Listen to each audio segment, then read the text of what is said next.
나에게 술 한잔 사주지 않을래. 자, 반갑습니다. 대가들의 투자법 성명석 수장입니다. 오늘도 특집 방송은 이어집니다.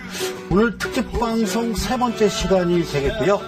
다음 시간까지 제가 특집으로 방송을 엮어갑니다. 1조 3천억 원. 네, 그래 지금 최근에 뉴스에 나오고 있는요. 신문지상이나 뉴스에 나오고 있는 1조 3천억 원 동양 사태가 일어났습니다. 피해자가 4만 명인데요. 예, 대충 계산해봐도 한 3천원 500만 원 정도 되는 것 같습니다. 피해자가요. 문제는 그거거든요. 예, 나는 잘 몰랐다, 그 상품에 대해서. 그래요. 제가 늘 이쪽 대가들의 투자법에서 여러분들께 말씀드리는 것은요. 모르는 건 죄가 아니죠. 그죠? 알려고 안 하는 게 죄입니다. 그래서 오늘 하고 다음 시간이 이어서, 예, 2회에 걸쳐서 여러분들께, 금융시장, 자본주의 금융시장, 또 상품이 어떤 것들이 있는지, 전에 또 LG 건설 또 이 사기성 어음 발행 때문에 한참 시끄러웠었고요. 그리고 또, 여러분들 아시는 미래저축은행 아시죠? 그 후순위 채권이라든가 그런 게 어떤 상품인지를 제가 아주 쉽게, 예, 여러분들 눈높이에 맞춰서 제가 설명을 좀 드리도록 합니다. 우선 이쪽에 좀 화면을 좀 한번 보시면서 제가 그림을 하나 준비를 했는데요. 한번 그림을 좀 보시면서 설명을 드리겠습니다. 이쪽 화면에 보면요. 참 이쁜 그림이죠. 그죠? 이게 지금 뭐 하고 있는 모습인지 아십니까? 이게 바로 우리가 알고 있는 70년대 때 그 시장에 가면 야바이꾼들이 야바이 하는 모습입니다. 그렇죠? 그래서 컵을 3개 놓고 여기다 구슬을 하나 가져다 놓고요. 요거는 이제 막 섞습니다. 그래서 여기다 돈을 거는 거죠. 돈을 걸고 맞추면은 돈을 이제 뭐 10,000원을 걸면 20,000원, 10,000원에서 20,000원 가져가는 거고요. 그래서 요게 야바이인데 우리가 상상하는 야바이꾼 어떻게 생겼냐면요. 제가 좀 그림을 그려볼까요? 자, 눈은 하나 좀 이렇게 생기고요. 그리고 좀 막 이렇게 생기고 코가 좀 막 이렇게 생기고요. 입도 좀 막 찌그러져가지고 여기 막 칼자국도 있고 여기 또 이제 반창코도 붙이고 막 이러죠. 그리고 자, 돈 먹게 이러죠. 그죠? 애들은 가 뭐 이럴 거 아닙니까? 그죠?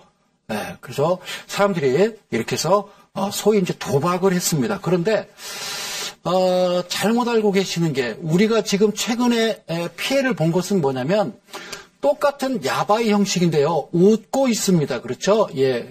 이렇게 웃은 모습이 고객님 뭐라 그래요? 자, 돈 놓고 돈 먹기입니다. 그렇죠? 걱정하지 마세요.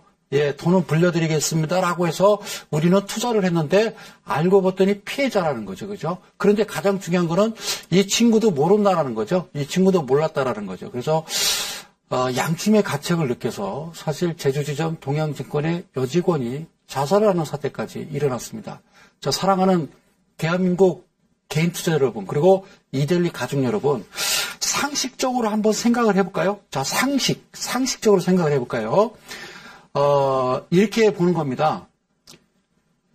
여러분들이 은행에 가서 대출을 받습니다. 그러면 은행은 이자가 싸죠. 은행은 이자가 쌉니다. 그럼 우리가 제1금융권 이렇게 얘기해요. 그 다음에 은행에서 한도가 다 차면 그 다음에 제2금융권을 여러분들이 문을 두드립니다. 거기는 다른 거 없습니다. 이자가 1금융권보다 이자가 조금 더 비쌉니다. 그렇죠? 그래서 그것도 한도가 다 차서 꼭 돈이 필요하면 여러분들 그 다음에 찾는 것이 바로 우리가 알고 있는 대부업체, 즉 사채를 찾게 됩니다. 근데 이제 사채는 뭐냐면요. 이자가 엄청나게 비쌉니다. 자, 반대로 이야기를 해볼까요? 자, 기업에서 어음이나 채권을 발행한다는 것은요.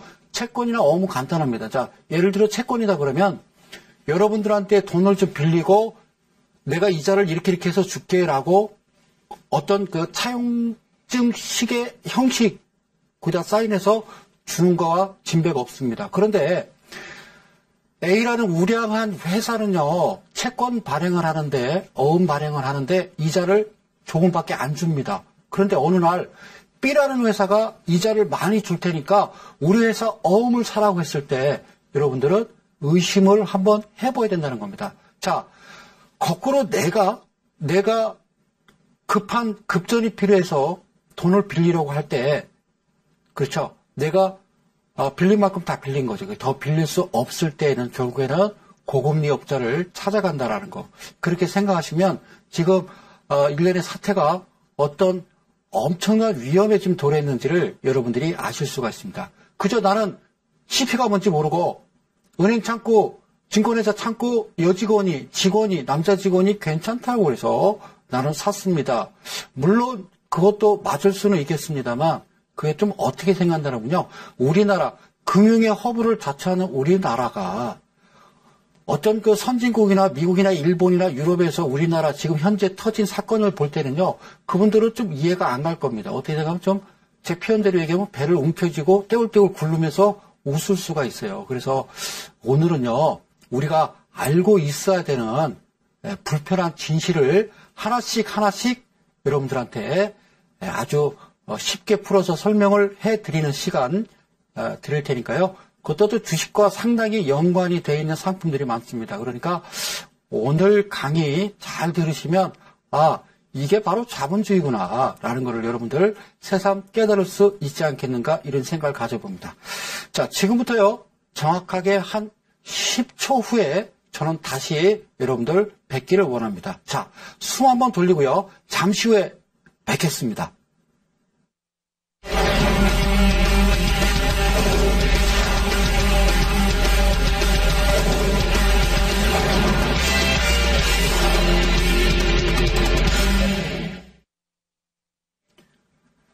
자, 고맙습니다. 제가 여기 이제 얼굴을 지워놨는데요. 어떤 모습을 가지느냐에 따라서 다르다라는 거죠. 그렇죠. 일단 인상이 험상궂고 시장에서 그러니까 장에서 열리는 것과 그렇지 않고 어떤 허가난 창고 안에서 일어난 일과 글쎄요. 누가 더 정확하고 깨끗한지 모르겠습니다만 오늘 강의는요. 제발 성소장의 이것만은 알고 가자라는 내용을 가지고 제가 차근차근 설명을 드릴 테니까 한번 여러분들 저하고 한번 같이 출발을 해보는 겁니다. 자, 제가 뭐라고 했냐면요. 캐피탈리즘에서 자본주의의 우리나라의 지금 국내 금융 상품이라는 내용을 가지고 강의를 드릴 텐데요. 사실 자통법이라는 게 저는 이렇게 생각합니다. 펀드라는 것은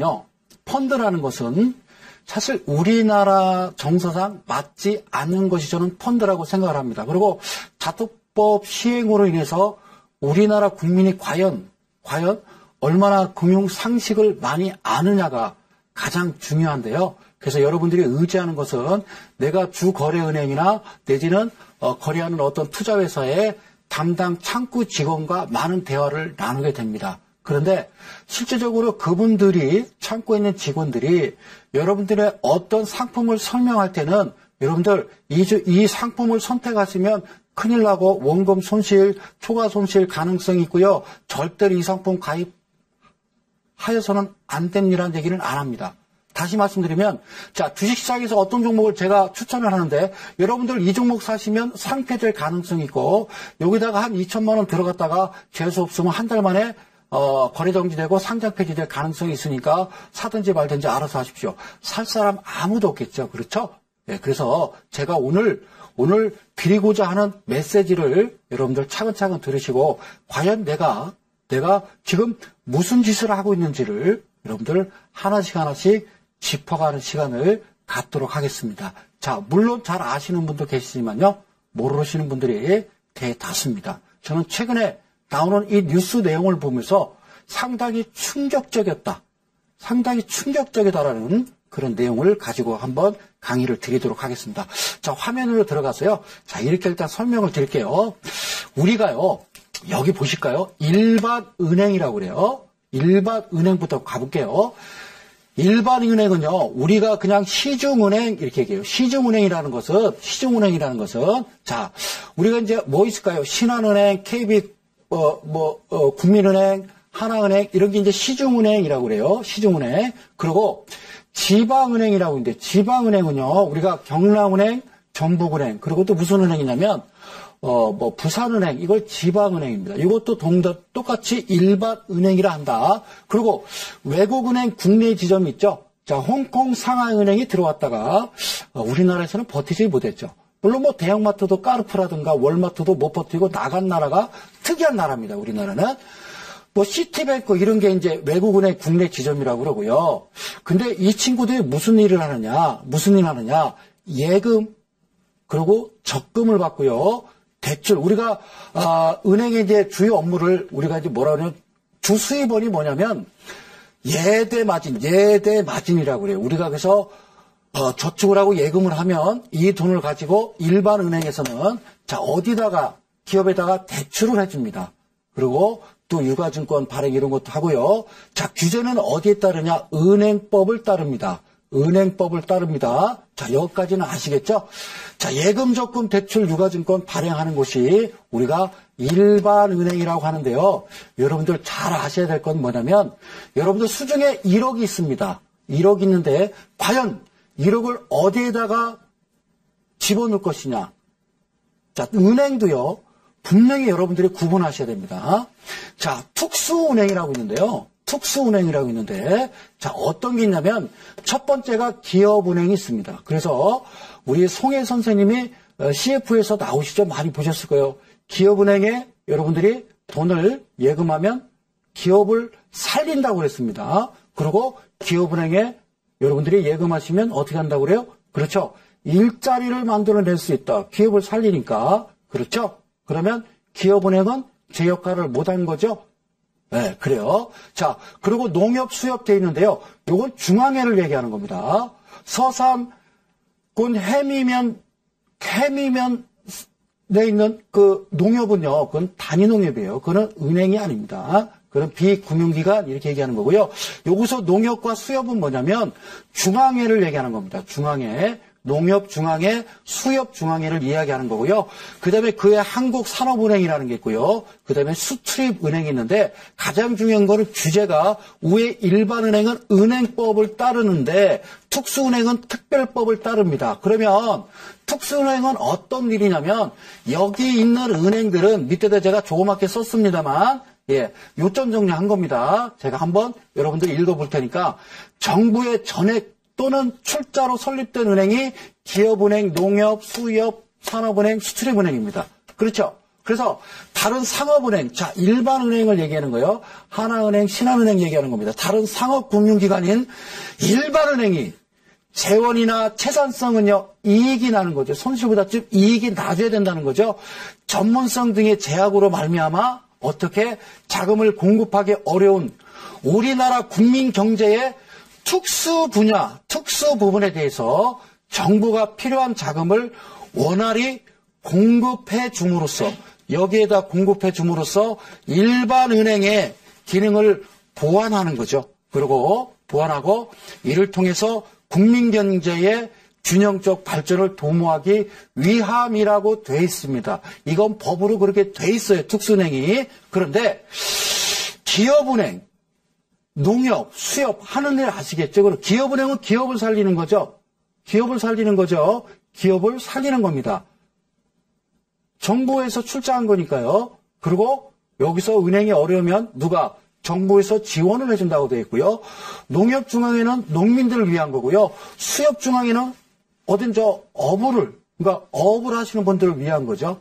요 세 가지만 기억하시면 여러분들 시중에 1억 원 있어요. 어디가 안전할까요? 그나마 둘 다 안전합니다. 둘 다 안전한데 어디가 더 안전할까요?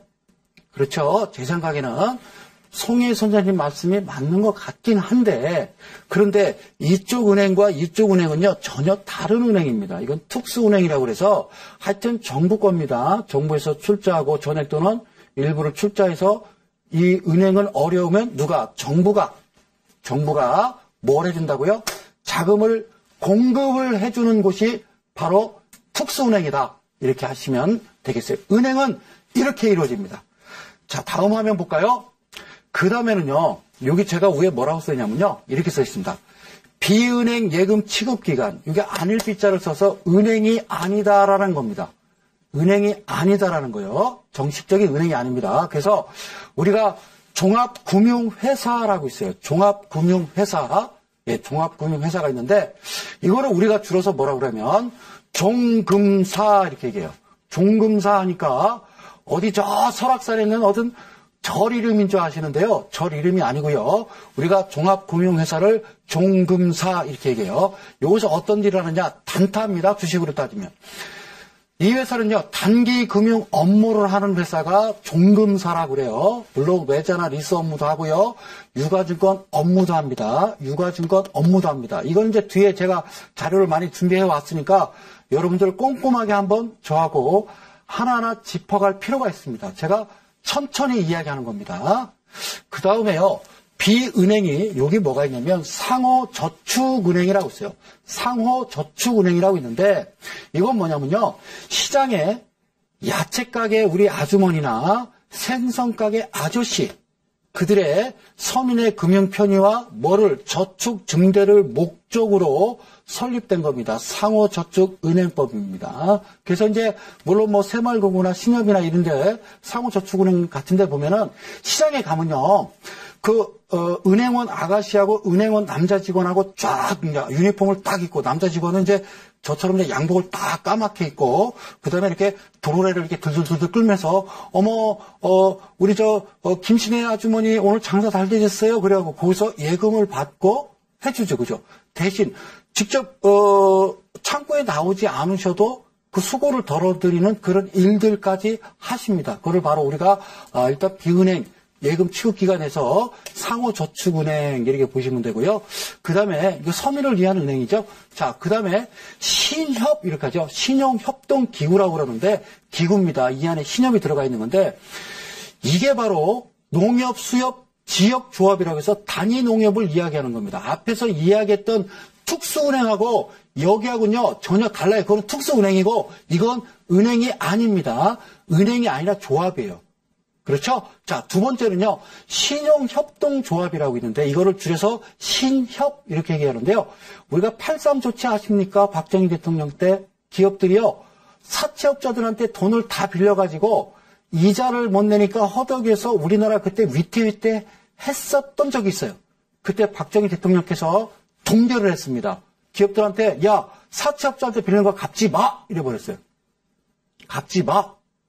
그리고, 그 사채업자들은 내가 어쨌든 돈을 빌려줬는데 돈을 받아야 될 거 아닙니까? 그래서 그 친구들을 뭘 시켜줬어요? 양성화시킨 겁니다. 그게 바로 신협입니다. 아시겠죠? 그리고 새마을금고가 있죠? 그러니까 이거는 협동기구입니다. 그러니까 돈 있는 사람들끼리 자기들 출자해서 만든 기구입니다. 이건 은행이 아니에요. 자, 그리고요, 우체국은 하는 일이 뭐죠? 편지 붙이는 거잖아요. 편지 붙이면 편지 배달하는 우리 우체부 아저씨 기억나시죠? 그런데요. 어느 때부터인가 우체국에서 뭘 하기 시작했어요? 그렇죠. 금융상품 취급을 병행하기 시작했습니다. 그래서 우체국에 예금을 해놓고 우체국이 뭐 망할 일은 없겠죠. 잘못되면 이거는 나라에서 해주는 겁니다. 예금자 보호는 나라에서 해주는 거죠. 자, 그래서 이와 같이 종금사, 상호저축은행, 신용협동기구, 우체국은 B은행 예금 취급기관이라 한다. 이렇게 여러분들이 아시면 되죠. 그래서 우리가 1금융권, 2금융권, 3금융권 이야기를 하는 게 바로 이런 맥락에서 이야기를 하는 거예요. 자, 그 다음에 또 회사가 있는데 무슨 회사가 있어요? 보험회사가 있습니다. 보험회사가 있는데 다음 시간에 이야기하겠지만 제가 다음 시간에 이 방송 시청하시는 대한민국 국민 여러분 65세 이상 분들에게 20만 원씩 한 분도 빠짐없이 줄 수 있는 방법이 노하우가 있습니다. 그런 다음 시간에 말씀을 드리도록 할게요.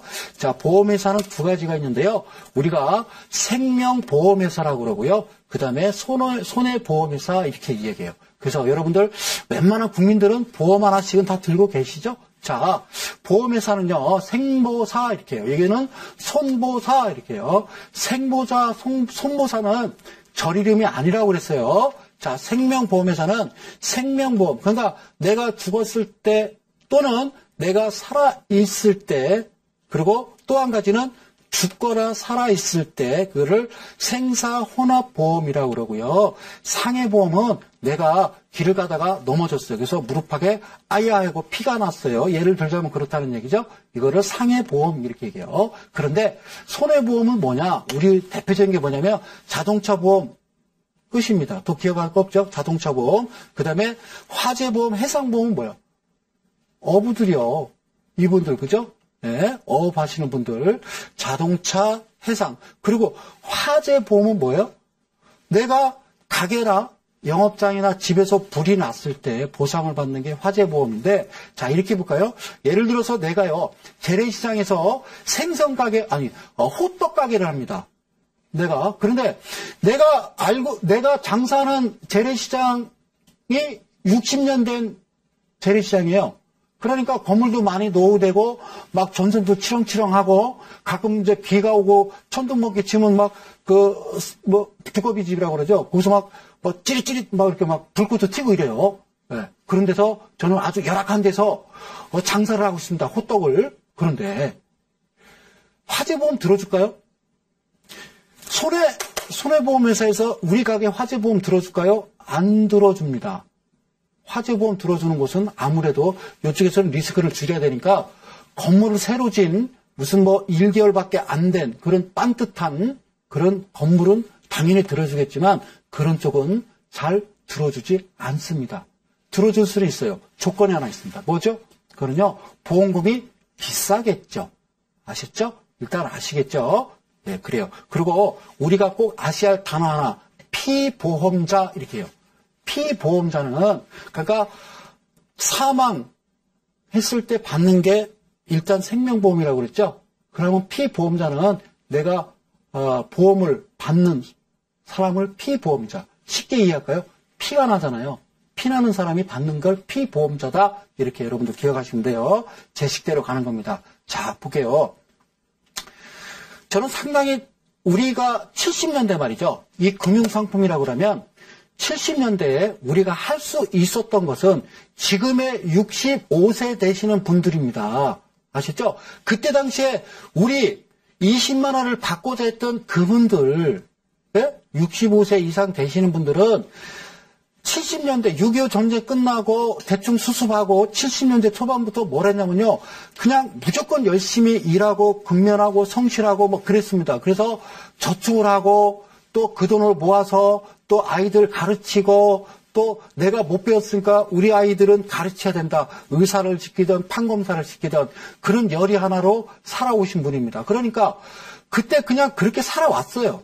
이렇게 해, 그럼 이렇게 하고 나와서 쓸어 도랑쳐 그럼 도랑치고 이랬단 말이에요. 가재는 안 잡고요. 그랬던 분들이기 때문에 사실 우리나라가 여기까지 오기까지에 상당히 고생을 하신 분들입니다. 그렇죠? 그래서 그분들은요 노후가 보장이 안 됩니다. 네, 그런 저는 좀 불합리하다 생각되고요. 그때는 그랬어요. 그런데 어느 날 우리가 알고 있는 BBK 해가지고 김경준 이런 친구들 쉽게 얘기하면 이 아이가 미국에 유학 갑니다. 그래서 거기서 초등학교, 중학교, 고등학교, 대학교 다 나와서 MBA 과정 거쳐서 박사학위 따고 그 친구들이 우리나라 옵니다. 와서 만들어낸 게 펀드 이럽니다.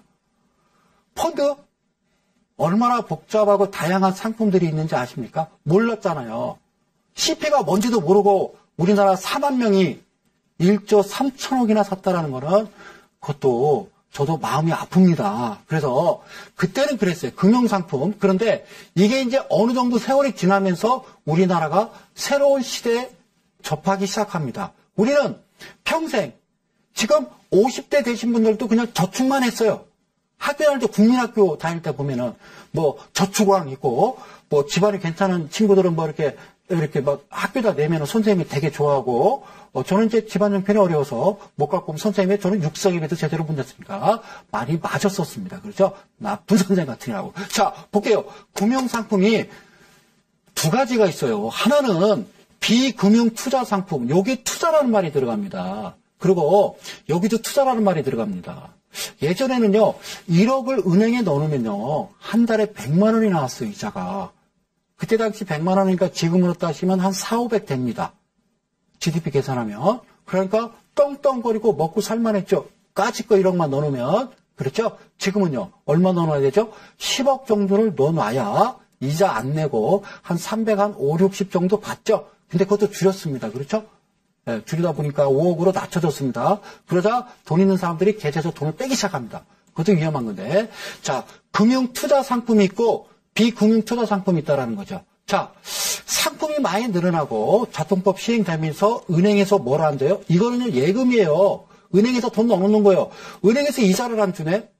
그러니까 돈이 안 되는 거예요. 야, 이자가 얼마 안 준다. 그러니까 그때 뭐라고 그래요?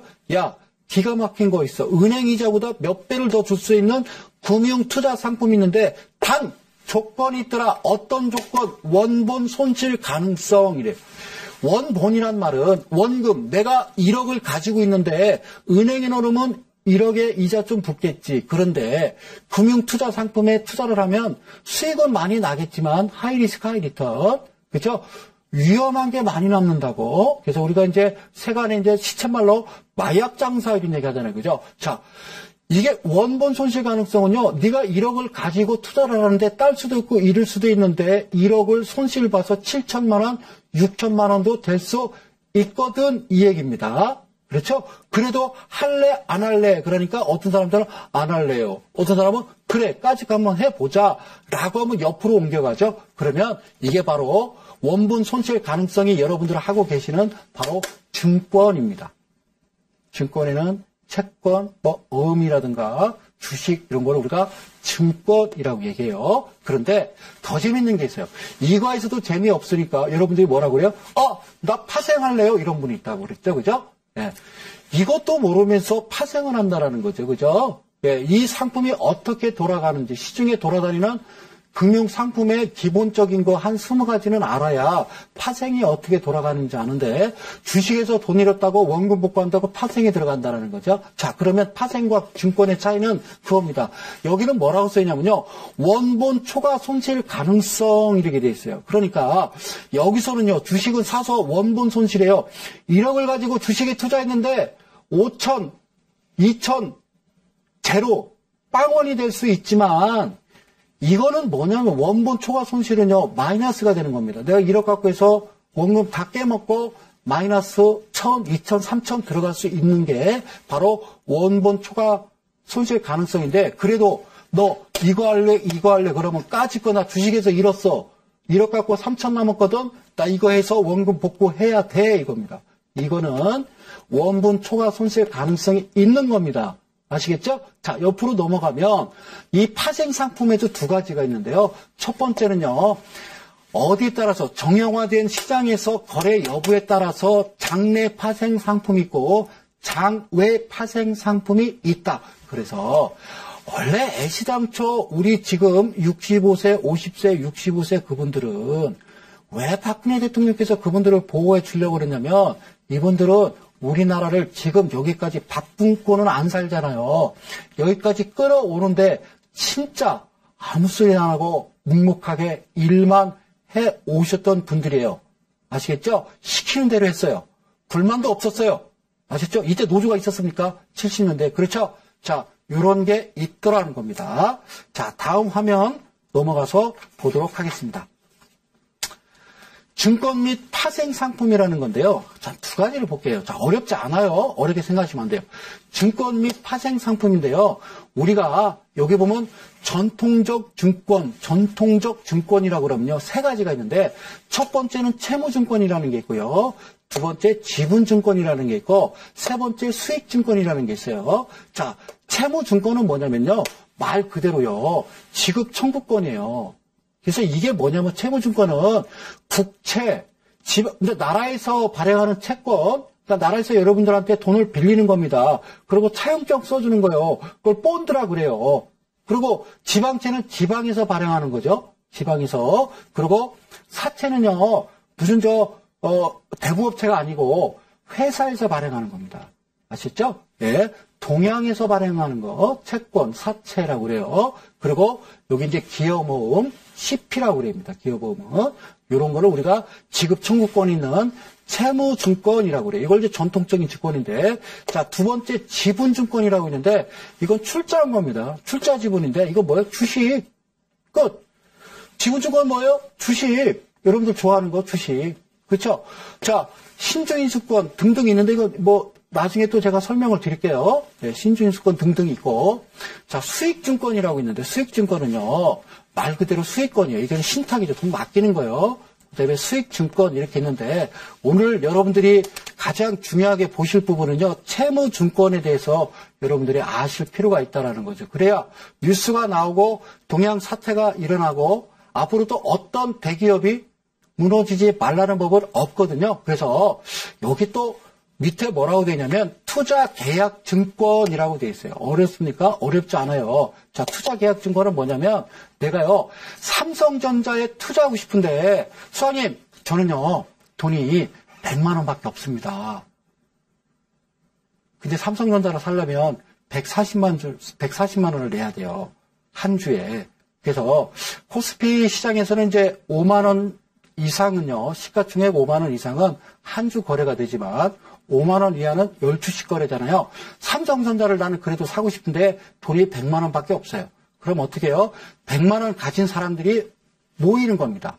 모여서 어떤 한 사람이 대표가 그거를 가지고 삼성전자에 투자를 한다라고 보시면 돼요. 그걸 바로 투자계약증권이다 이렇게 좀 이해를 하시면 되겠어요. 그래서 뭐라고 쓰냐면 공동사업에 금전 투자를 하는데 누구 타인의 노력 결과에 따라서 여러분들 손익을 귀속받는 계약입니다. 손익이라는 말을 잘 아셔야 돼요. 그렇죠? 이거를 집합투자증권 이렇게 이야기합니다. 그리고 여기 보니까 뭐라고 쓰냐면 참 복잡해요. 파생결합증권 이렇게 돼 있어요. 파생결합증권. 이건 뭐냐면 기초자산이라고 돼 있어요. 기초자산의 가격 변동과 이어져 연계되어 있는 겁니다. 그래서 어떤 거냐면 종합주가지수가 오르면요. 내가 가지고 있는 상품도 올라요. 종합주가지수가 내려가면 내가 수익률이 떨어져요.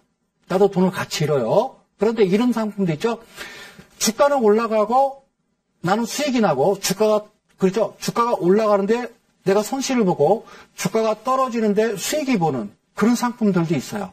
아셨죠? 그래서 파생결합증권이라는 것은 기초자산이라고 그러면 우리가 이제 여러 가지가 있겠죠. 대표적인 게 이제 코스피 100이나 코스피 200. 그러니까 코스피 100개나 200개 순서대로 나열하는 거죠. 기초자산의 가격 변동과 연계돼서 이익을 얻거나 손실을 회피할 목적의 계약상의 권리를 우리가 파생결합증권 이렇게 얘기해요. 그래서 대표적인 게 이제 주가연계증권에서 ELS 이렇게 얘기하고요. 뭐 ELW도 있고 그다음에 환율과 연계된 증권도 등등등등 있다라는 것만 간략하게 아시면 됩니다.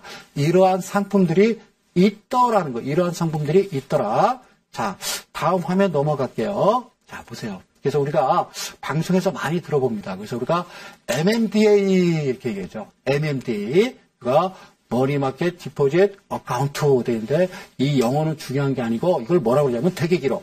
시장 금리부 수시 입출금식 예금이래요. 그러니까 이거를 너 상품 뭐 갖고 있는데 시장 금리부 수시 입출금식 예금을 들었어. 그래? 언제 들었는데? 그 상품이 이름이 뭐라고? 시장금리부 수시 입출금식 예금. 어렵죠? 그래서 MMDA 이렇게 얘기하는 거죠. 그래요.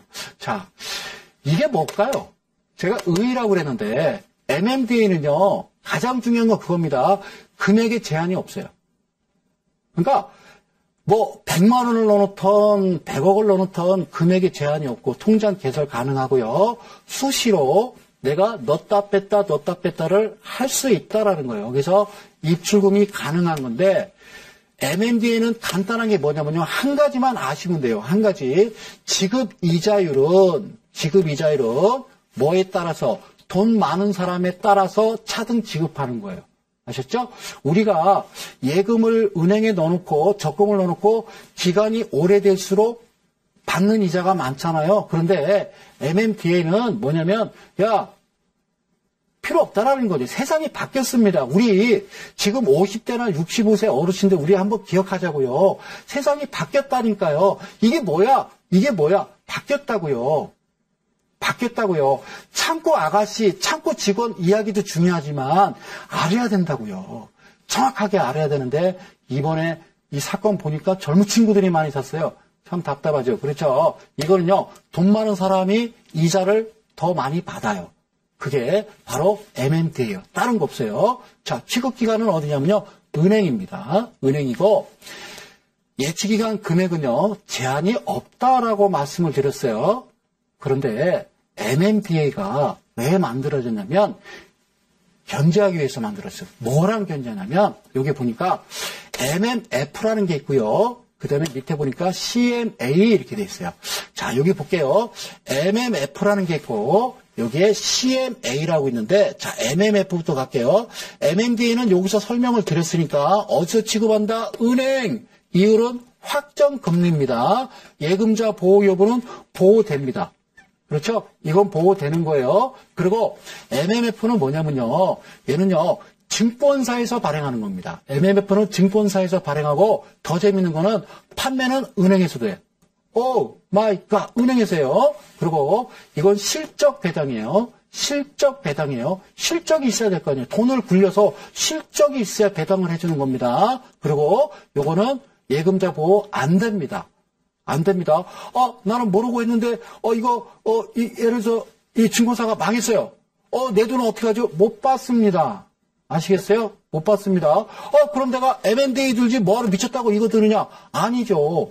얘는 비보호 대신 뭐가? 수익이 더 날 수도 있다는 거죠. 그래서 여러분들은 삼성전자나 우량주를 사지 아니하고 대개 1,000원짜리, 700원짜리 개 잡주를 사신다는 거예요. 아시겠죠? 예. 인생 뭐 있어? 뭐 붓게 닦고 살지. 그렇죠. 그런데 적게 먹죠. 적게. 자, 마지막 CMA. 이거 한참 시끄러웠었죠. 이거는요, 바로 종금사하고 증권사에서 취급을 합니다. 다시 한번요. CMA는 종금사뿐만 아니라 증권사에대도 취급을 하는데 이율은 실적 배당입니다. 얘도 실적 배당인데 자 CMA 종금사 증권사 다른 게 뭐냐면 종금사에서 취급하는 CMA는 보호가 됩니다. 예금자 보호가 그러니까 종금사가 망하더라도 요거는 보호를 받습니다. 그러나 증권사에서 취급하는 CMA는 뭐다? 보호를 받지 못한다는 사실을 여러분들이 아셔야 됩니다. 아시겠죠? 그래서 지금 여기까지 왔습니다만 제가 간단하게 할게요. 자, 돈 벌면 금고 하나 사다가 그냥 넣어놓으세요. 어차피 이자 안 나오면. 아니면 은행을 거래하시든가. 그렇죠? 그리고 저 같으면 특수은행, 제 생각입니다. 제 혼자 개인 생각인데 저 같으면 시중에 1억 있으면요 불안하잖아요. 그래서 이렇게 나눠서 1억 있으면 3천만 원, 3천만 원, 4천만 원 이렇게 나눠서 농협중앙회, 수협중앙회, 기업은행 이렇게 넣어놓겠어요. 그렇겠다는 얘기죠. 자, 다음 볼게요.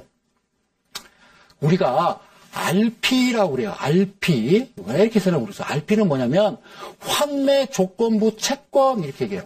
RP가 뭐다? 환매 조건부 채권 이걸 줄여서 환매채 이렇게 얘기해요. 환매채. 환매채가 뭐다? 여러분들 금융기관이요.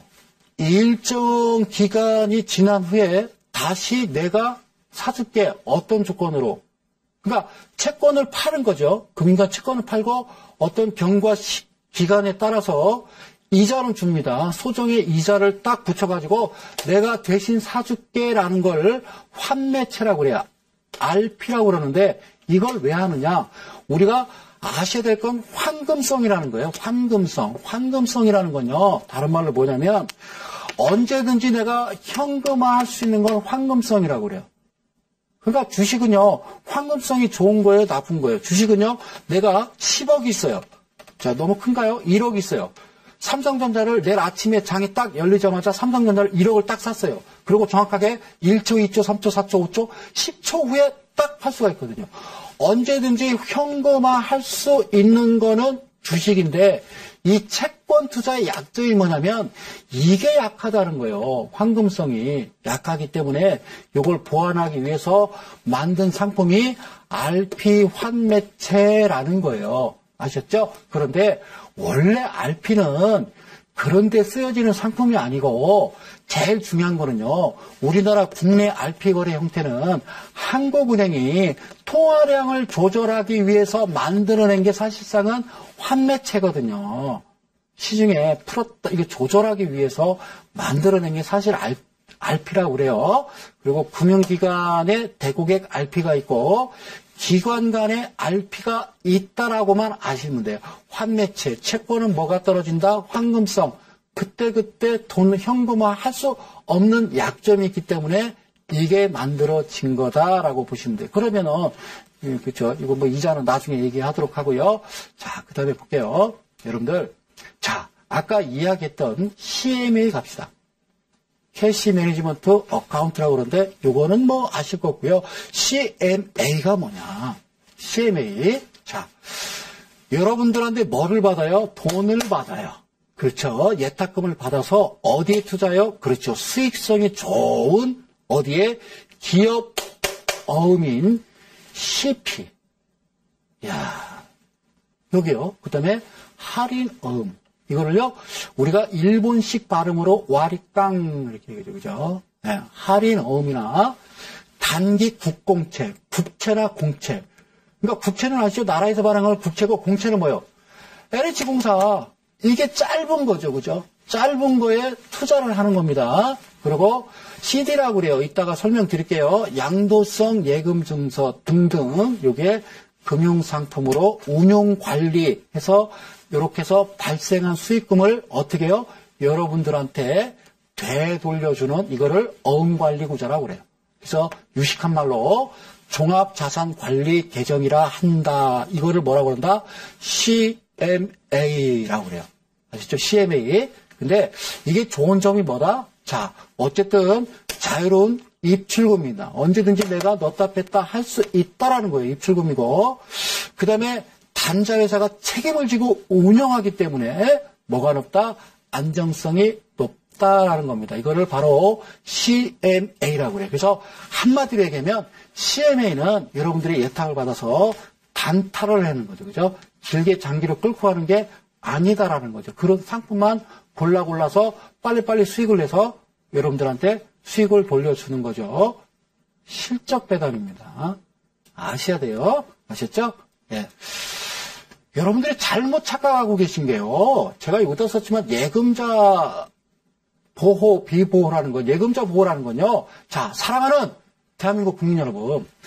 예금자 보호라는 거는 제가 지금 상품을 설명드리잖아요. 그런 상품에 여러분들이 상품의 원금에 대해서 보호를 해주는 게 아니에요.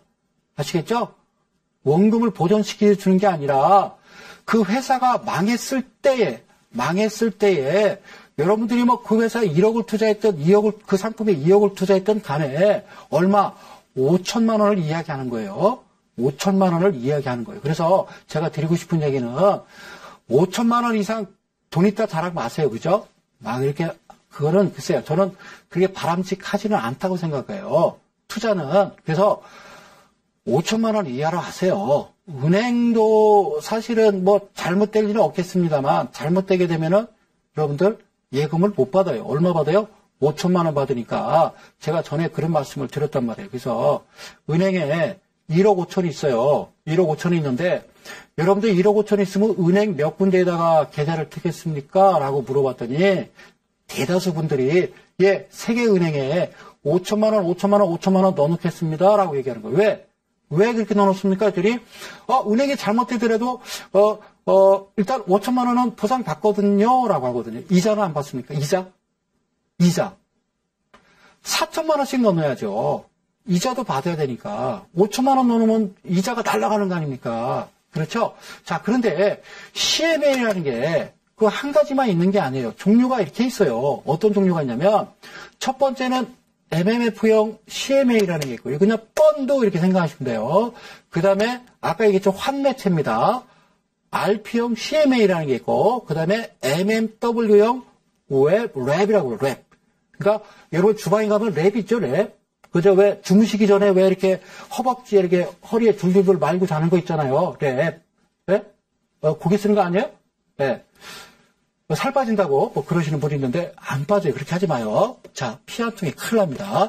그리고 마지막 종금형 CMA라고 있어요. 이게 4가지가 있는데 자, MMF형 CMA가 뭔지 한번 짚어가도록 하겠습니다. 고객의 현금 자산을 어디에 투자할 거예요? 당연히 MMF에 운용을 하는 거죠. 그렇죠? 네, 펀드. 그 다음에 투자 위험이 있습니다. 그리고 손익구조에 대한 설명 의무가 있다고요. 그런데 손익구조를 수익구조로 잘못 알고 있다고요. 수익구조와 손익구조는 다릅니다. 손자는 덜 손자고 익자는요.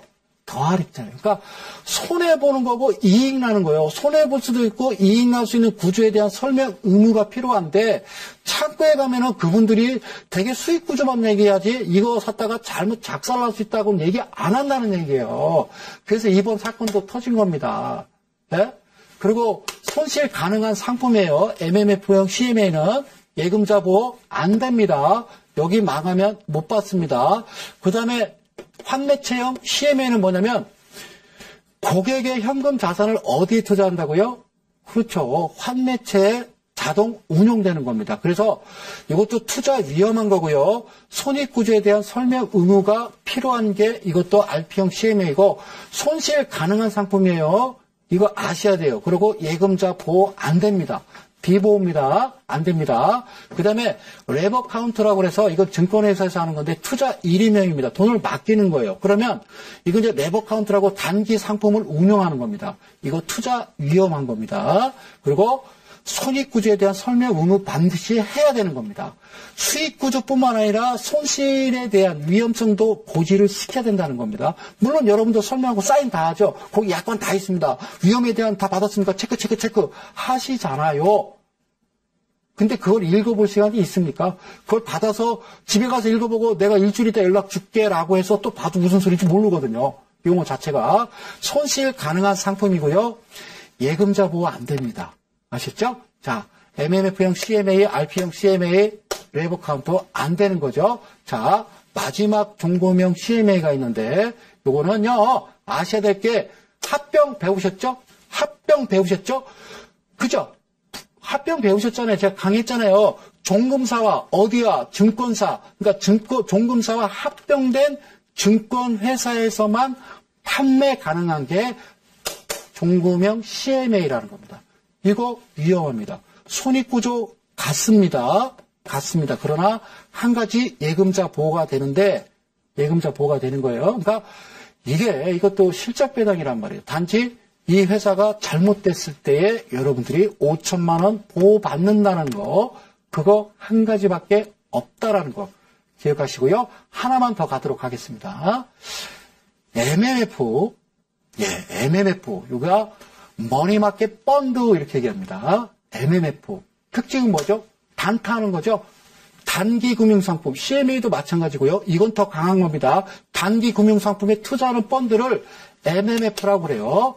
투자 대상은 어디냐면 국채, 지방채, 특수채, 회사채, 기업, 어음, CP 여기에다가 투자를 하는 겁니다. 투자를 하고 투자 불가능 대상은 뭐냐면요. 주권이나 신주 인수권 증자나 사모사채, 주식 관련 사채나 외화 표시 자산이나 이런 건 안 해요.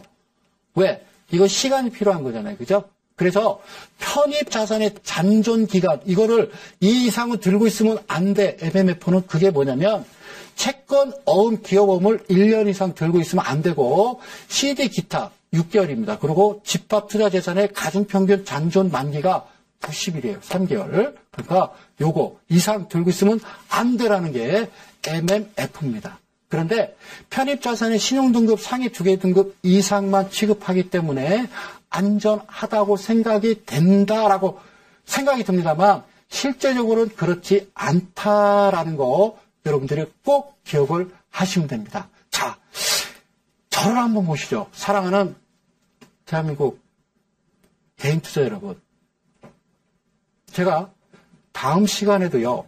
상품에 대해서 쭉 설명을 할 겁니다. 환매차라든가 CP에 대해서 쭉 설명을 드리는데 지금 여기까지 왔습니다. 1시간을 해보니까 어떻습니까? 정신 하나도 없죠?